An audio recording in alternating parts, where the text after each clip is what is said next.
donc maa ngi leen di nuyu yéen ñëpp di nuyu mbokku Sénégal yëpp ñi nekk ci biir réew mi ak ñi nekk bitim réew di sant yàlla bu baax ci li mu ñu kàttanal ba ñu mën a joxe farata bi nga xam ni citoyen bu nekk la war ak sañ-sañ boo xam ni citoyen bu nekk la war pour nga voter tànn ñi lay teewal ci assemblée nationale wala ngay tànn sa njiitu réew wala sa njiitu gox bu dee élection locale di ñaan yàlla ñëpp mën koo def ci jàmm àddina bi yëpp seede na te boo jàngee bataaxal yi nga xam ni taskatu xabaaru àddina bi yëpp bind nañ ko ak yéen yi ngeen bind àddina bi yëpp seede na ni gouvernement bi def na lu mu man pour saboter mbir mi manipuler na justice bi di tànn ñi muy tëj di tànn ñi muy bàyyi ku ànd ak Macky Sall ñu làq la ku contre Macky Sall ñu tëj la loolu la njëkkee ensuite président de la république yéen ñëpp seede ngeen ni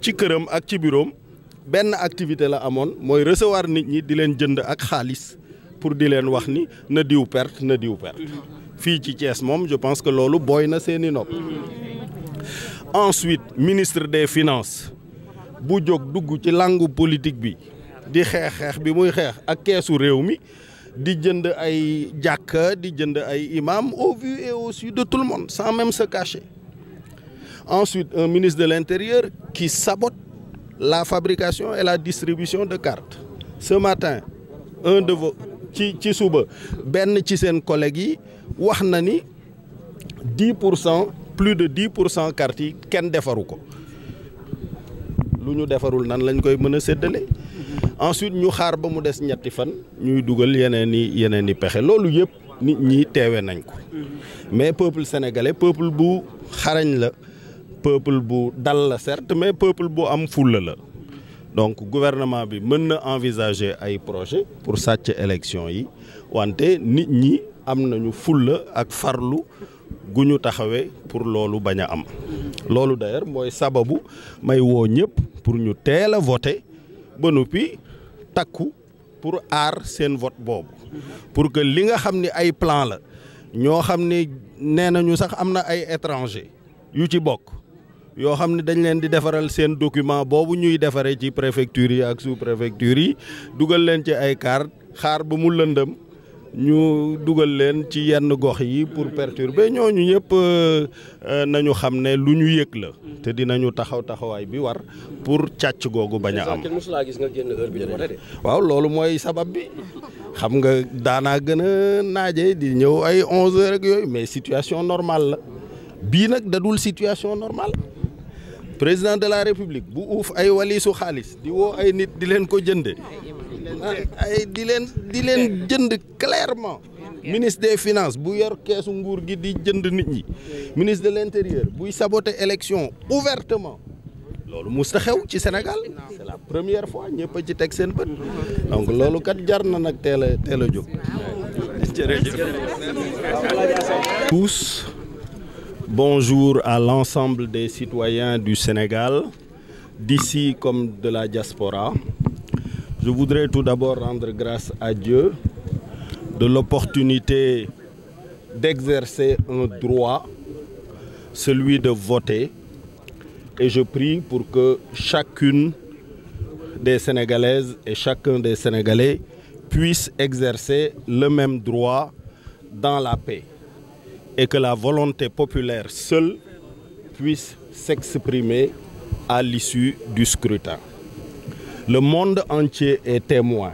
Il suffit de faire la revue de presse internationale que le gouvernement a tout entrepris pour chahuter ce scrutin. Est-ce de l'incompétence? Est-ce une volonté manifeste de perturber le processus électoral pour s'aménager des opportunités de fraude et fausser la volonté populaire qu'il sait lui être défavorable?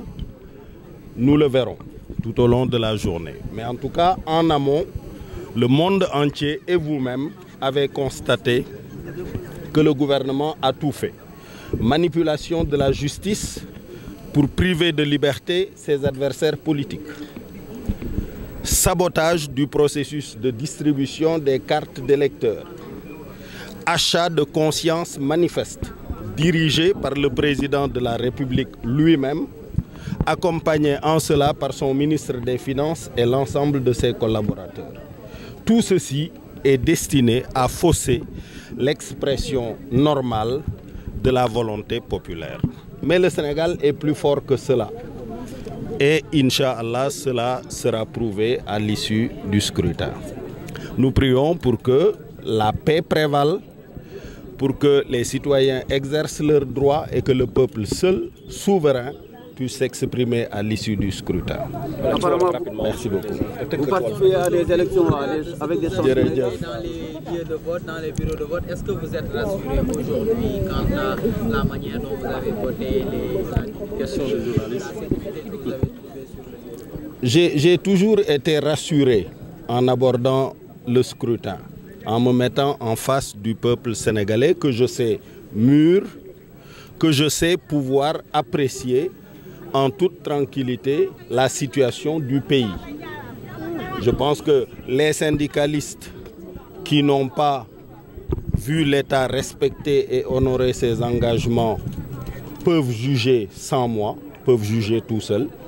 Les malades qui ont été privés d'équipements hospitaliers pour être traités peuvent juger. Les élèves qui ont été au bac sabotés par le gouvernement peuvent juger. Le pays peut juger. Donc je n'ai absolument, de ce point de vue-là, aucune inquiétude. Chaque citoyen est en situation d'apprécier la gestion calamiteuse du pays. Le détournement de nos ressources nationales au profit d'une seule famille et d'un seul clan, tout cela, vous pouvez l'apprécier vous-même et vous en rendez compte régulièrement dans les colonnes de vos journaux. Donc le peuple appréciera.